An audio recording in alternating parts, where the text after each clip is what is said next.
Hamas, classified as a terrorist organization by the United States, Israel, and the European Union, has engaged in a series of violent conflicts with Israel. In October, the situation escalated as Hamas militants fired thousands of rockets from Gaza into Israeli towns and breached the heavily fortified border fence, resulting in a significant confrontation. This operation, named Al-Aqsa Storm by Hamas, was their response to perceived Israeli aggression, including attacks on women, desecration of the Al-Aqsa Mosque in Jerusalem, and the ongoing Gaza siege. However, this recent violence is not isolated. It's part of a long-standing conflict between Israel and Gaza, rooted in historical tensions, territorial disputes, and political complexities. Now, let's revisit the origins of this conflict. Hamas, the Islamic resistance movement, found its origins in the vision of a Palestinian cleric, Sheikh Ahmed Yassin. Yassin, previously a scholar in Cairo, became an activist for the Muslim Brotherhood. His mission? To resist Israeli occupation in the West Bank and Gaza following the 1967 Six-Day War. It was in the midst of the First Intifada in December 1987 that Yassin officially established Hamas as the political arm of the Muslim Brotherhood in Gaza. But why was Hamas formed? At its core, Hamas emerged as a response to internal threats. Yassin and his followers created Hamas to counter the influence of Palestinian Islamic Jihad, another group advocating violent resistance. Hamas aimed to unify Palestinian efforts against Israeli occupation, ensuring that the fight for freedom remained cohesive and strong. Hamas's goal is to establish an independent Palestinian state based on the borders of June 4, 1967, with Jerusalem as its capital. This objective, outlined in their 2017 manifesto, signifies a shift from their previous stance and demonstrates a willingness to consider a separate Palestinian state under certain conditions. Hamas is also steadfast in its resistance against what they perceive as the Israeli occupation, rejecting any concession on Palestinian land. They emphasize the liberation of Jerusalem, expressing their determination to achieve this goal step by step, brick by brick.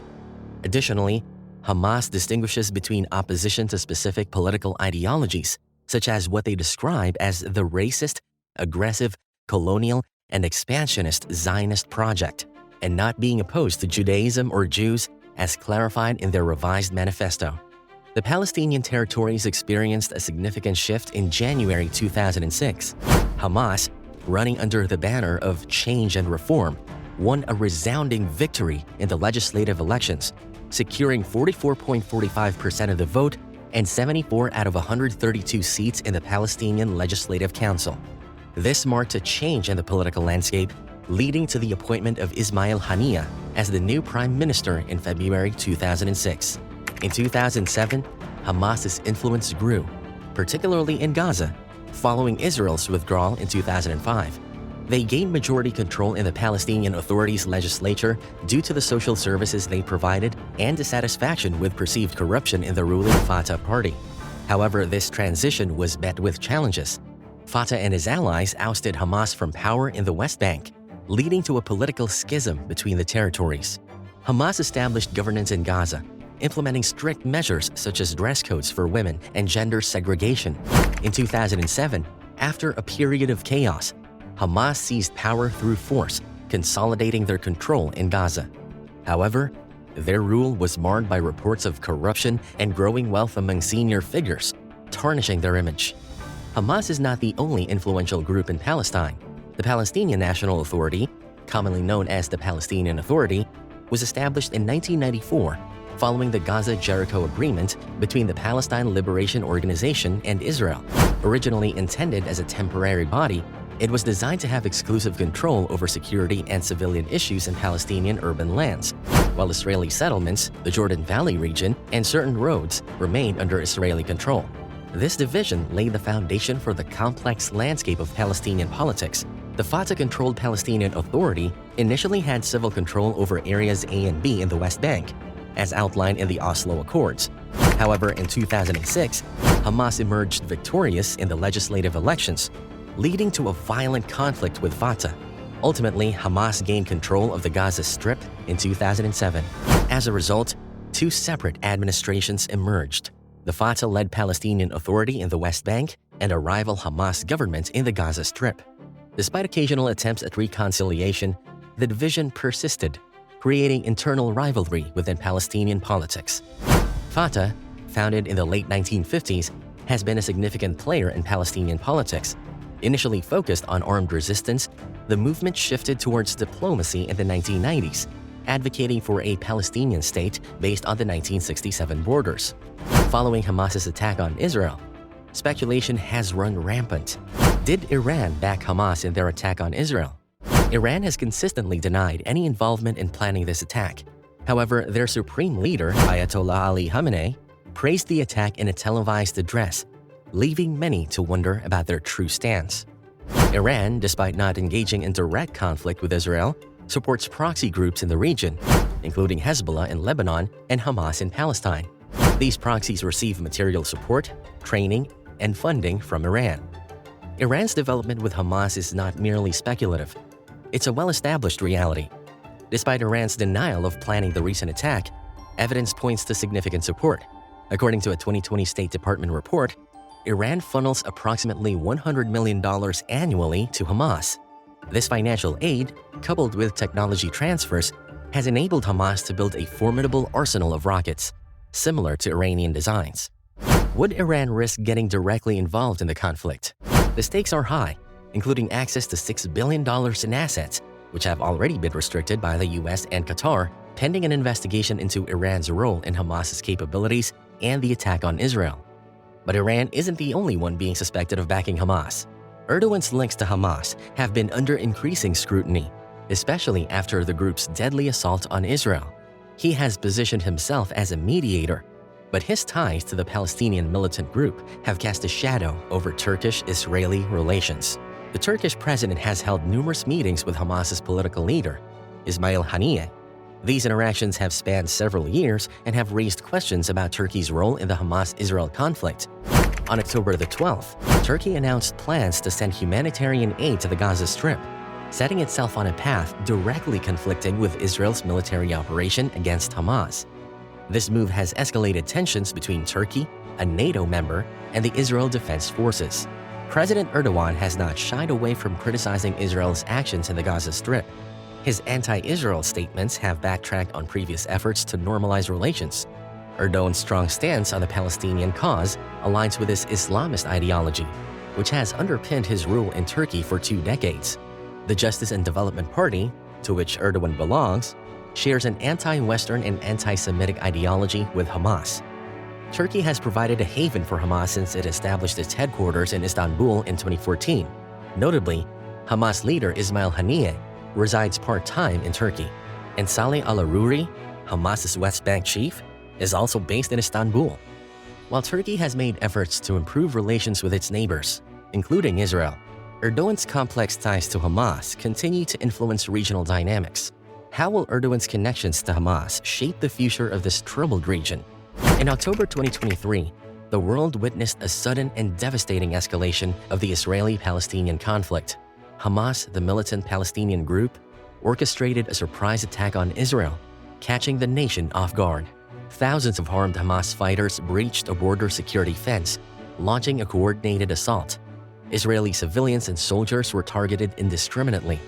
In a shocking turn, militants stormed beaches in motorboats and descended from the sky using paragliders. The toll has been staggering. Over 1,400 people, including children, have lost their lives in Israel. More than 4,500 have been injured.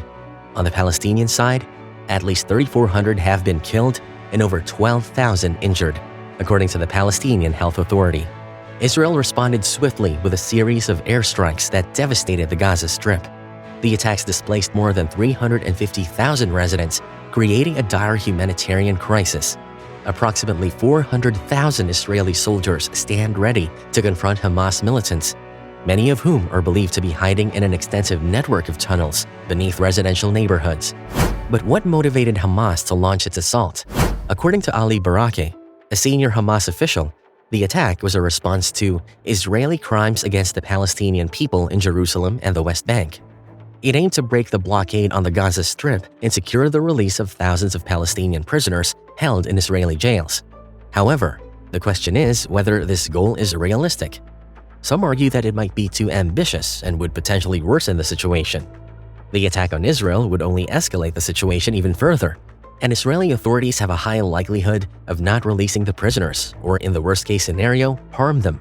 Hamas has long vowed to resist Israeli occupation and sought revenge for Israel's 2021 raid on Al-Aqsa Mosque, Islam's third holiest site in Jerusalem's Old City.